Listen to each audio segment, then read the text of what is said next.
E agora, né? Você tem a ferramenta na sua máquina, mas ela está infectada. Sua máquina está infectada.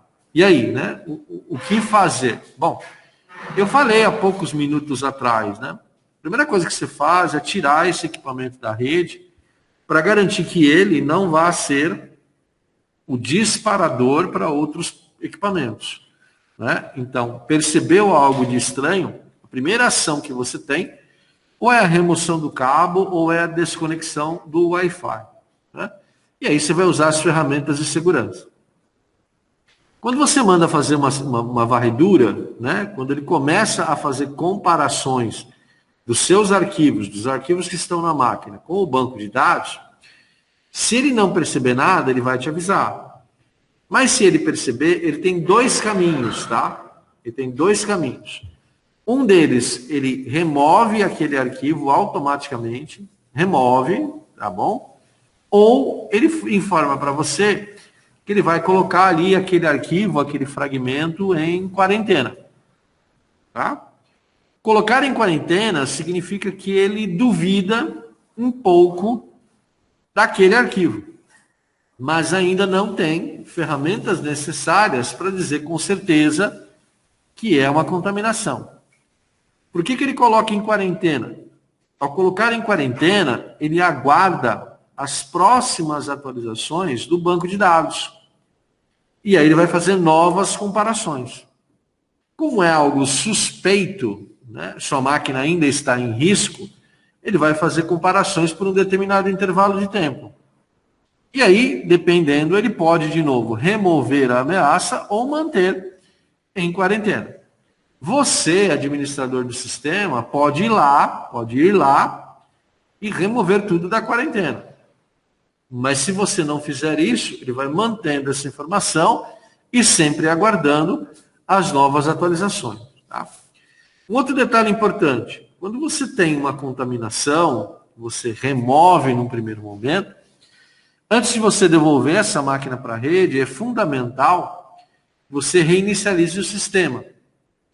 Muitas vezes, né, as contaminações, elas ficam no registro do Windows. E aí, quando você reinicia a máquina, que ela vai recarregar o sistema operacional, ela recarrega com a contaminação de novo. E aí fica aquele jogo, né, de gato e rato. Você remove, reinicia, pega de novo, remove, reinicia, pega de novo. E assim a gente vai girando. O ideal é fazer a varredura, né? Determinar a fonte de contaminação, eliminá-la e fazer todos os testes necessários. Não se esqueça de, antes de fazer a varredura, atualizar a ferramenta. Porque pode ser que nesta última atualização você tenha mais banco de dados.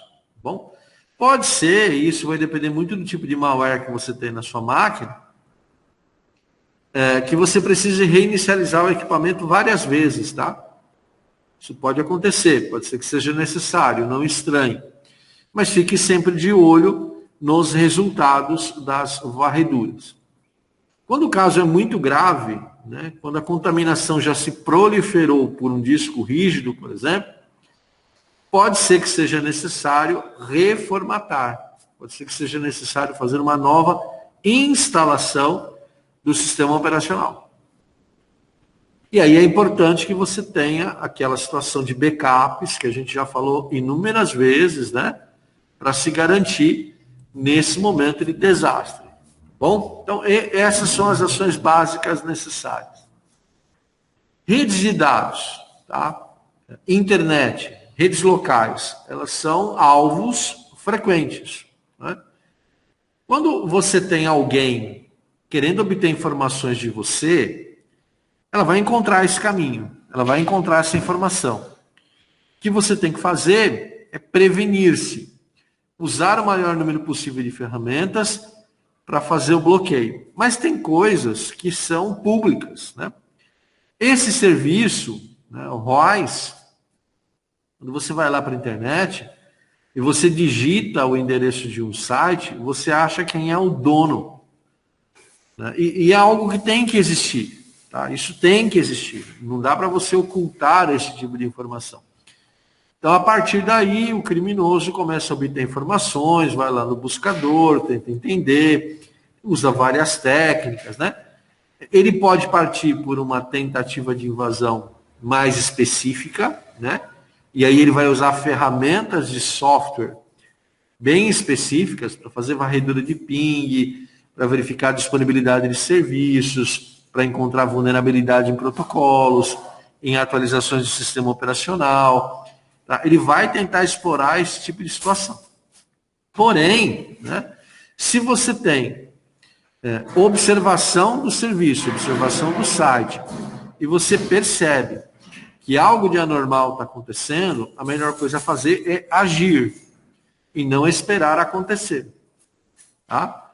Esse tipo de informação que é pública, não tem como se esconder. Né? Tá lá, você vai ter, essas informações elas aparecem. E a partir daí é prevenção. É possível se prevenir em 100%? Talvez não seja possível em 100%, mas você pode se aproximar muito através de um nível de camadas, que é o que a gente vai apresentar daqui a pouquinho. Tá? Então você tem lá uma camada de proteção de hardware, uma camada de proteção de software, e assim sucessivamente. Tá bom? Esses processos, eles são difíceis de serem executados, né? Não é igual ao filme. E o cara vai lá, né, faz uma observaçãozinha, digita um comando lá e já invadiu o sistema. Não é assim que funciona. Existe todo um trabalho e muitas vezes é um jogo de vai e volta. Vai fazer uma tentativa hoje, vai aguardar os resultados, vai tentar de novo amanhã, para tentar encontrar ou descobrir, né, vulnerabilidades no seu servidor. Tá bom? Geralmente quando você tem sites, né, esses sites estão em empresas de serviço, né? Estão em servidores. Então, é sempre fundamental que você, se você tiver esse tipo de produto, ou se você estiver trabalhando como suporte de rede de uma empresa, que você verifique sempre a disponibilidade das últimas versões de segurança para os sistemas operacionais lá do seu servidor. Tá bom? Ao mesmo tempo em que a gente tem, né, ataques por arquivo, a gente também tem ataques por protocolos de rede. E aí tem muita coisa que a gente ouve muito, né, que a gente acompanha muito. Uma das coisas que a gente mais ouve é o DOS, o ataque de DOS, que nós já falamos sobre ele nas aulas anteriores. Né? O DOS é aquele ataque de negação de serviço, que é quando muita gente começa a bombardear um determinado servidor com o comando ping. E aí o servidor começa a responder centenas de milhares de requisições e não fica com tempo disponível para aquele usuário legítimo poder acessar as informações. Tá? É possível se precaver em relação a um ataque de negação de serviço? Sim, é. Basta que você acompanhe o fluxo de dados do seu servidor. Né? Acompanhe ali as requisições, o que está sendo pedido, quanto tempo ele está demorando para responder, tá bom? E aí você consegue controlar. Tem ataques mais complexos, né, que no caso do DDoS, que é o DOS distribuído, que é quando você tem ataques sendo praticados por vários hosts, mundo afora. Bom? Então é como se algo tivesse se esparramado e o objetivo desse algo esparramado fosse o seu servidor. Bom? Então, o atacante, né, o invasor, o cybercriminoso, ele vai usar, melhor dizendo, de protocolos de rede, protocolos oficiais e ferramentas oficiais para tentar derrubar o seu sistema. Né? Isso acontece muito em datas comemorativas, né, em eventos, por exemplo, entrega da declaração de imposto de renda, né, onde a Receita Federal ela é bombardeada o tempo todo, então ela precisa encontrar ferramentas para se proteger. Envenenamento de DNS, man in the middle, são também ataques de rede. Tá bom? O man in the middle é um homem no meio, né? Na verdade, é uma contaminação muito difícil de se fazer, mas que quando o criminoso consegue executar, ele tem acesso total às informações, tá? E ele monitora isso, né? Ele consegue acompanhar o que está sendo transferido de uma máquina para outra. Por isso que se diz um homem no meio, né? Um homem no meio do caminho. Ele está acompanhando tudo o que está acontecendo. O replay, a falsificação, o SIM flood, são tipos de contaminação e de ataque por protocolos que você só consegue perceber se você for atento aos seus hábitos de navegação, atento às respostas que você vai obtendo e à performance do seu servidor. Tá bom? Então é fundamental que você acompanhe esse tráfego. Não é tão fácil de se fazer esse tipo de ataque, né?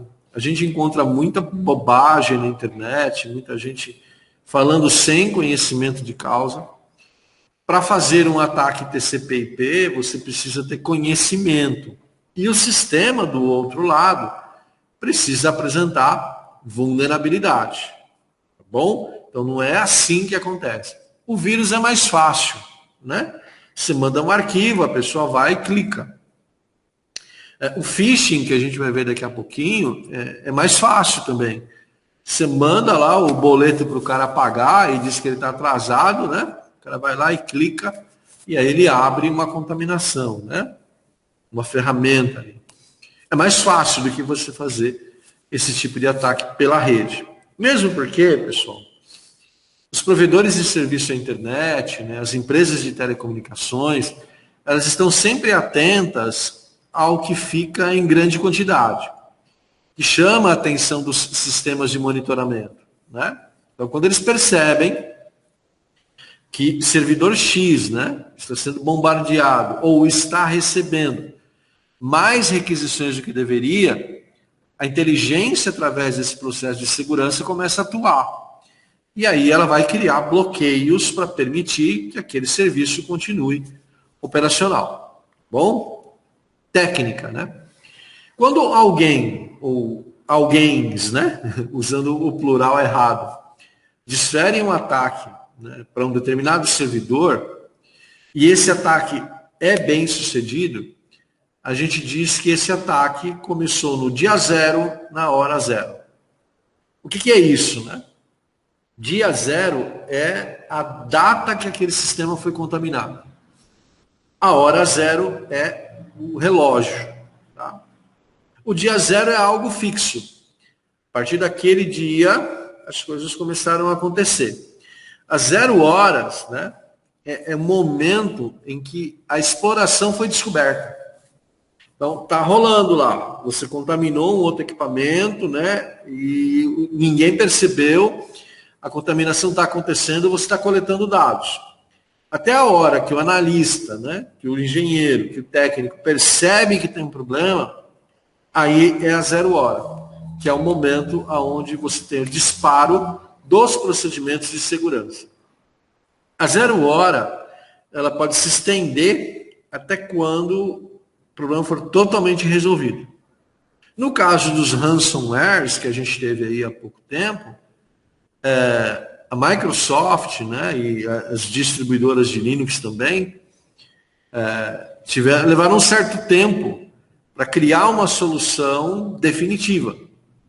E aí o tempo foi correndo. Tá? Quem tinha as últimas atualizações estava razoavelmente protegido, mas se buscava sempre uma proteção maior. Tá? No caso dos ransomwares, se eu não estiver enganado, foi algo muito próximo aí de 48 horas para se resolver. Foi numa sexta-feira, me parece, e aí nós passamos um final de semana correndo atrás da solução. Tá? Como é que a gente protege, né? Como eu comentei com vocês, uma abordagem de camadas. É hardware e é software. Tá? O hardware vai proteger e o software também vai proteger. A atualização do sistema operacional também protege, é uma combinação de fatores. Roteadores, switches, precisam estar seguros. Seguros que eu falo, além da proteção de software e de hardware, é estarem em locais seguros, né?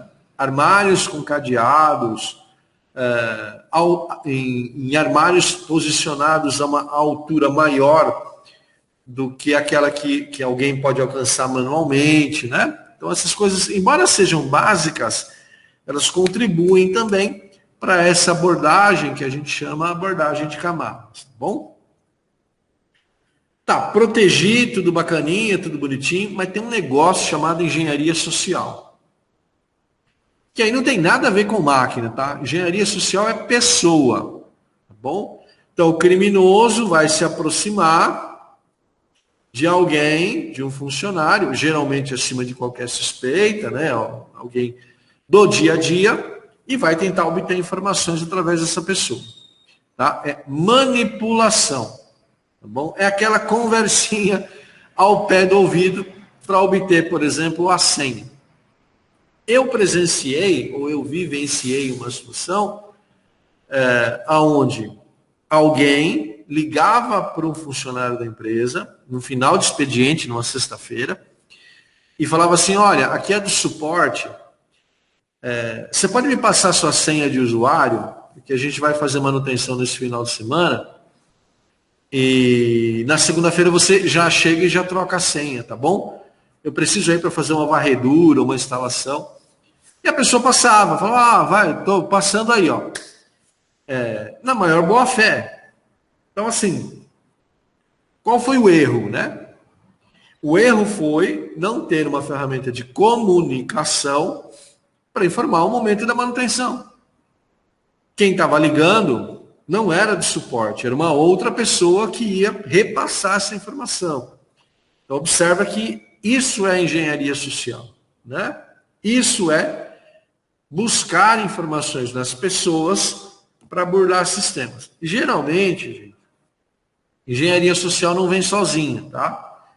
Engenharia social, ela vem associada ou agrupada a um outro tipo de ataque. Então, aqui a gente tem várias técnicas de engenharia social, né? O pretexting, o phishing, o spam, navegação tiracolo, dumpster, cada uma com as suas características. Só um detalhe importante, o dumpster é muito interessante, assim, né? O criminoso vai buscar informação no lixo. Pode ser no lixo físico mesmo, né? Ou no lixo do equipamento, tá bom? Ele vai buscar informações lá. Então veja, quem tem cabeça, né? Quem tem conhecimento para fazer esse tipo de coisa, tem tempo para fazer esse tipo de coisa. Então, aí você precisa sempre investir em treinamento, você precisa investir em técnicas de descarte, né? Jogar os arquivos fora, fazer manutenções, etc, etc.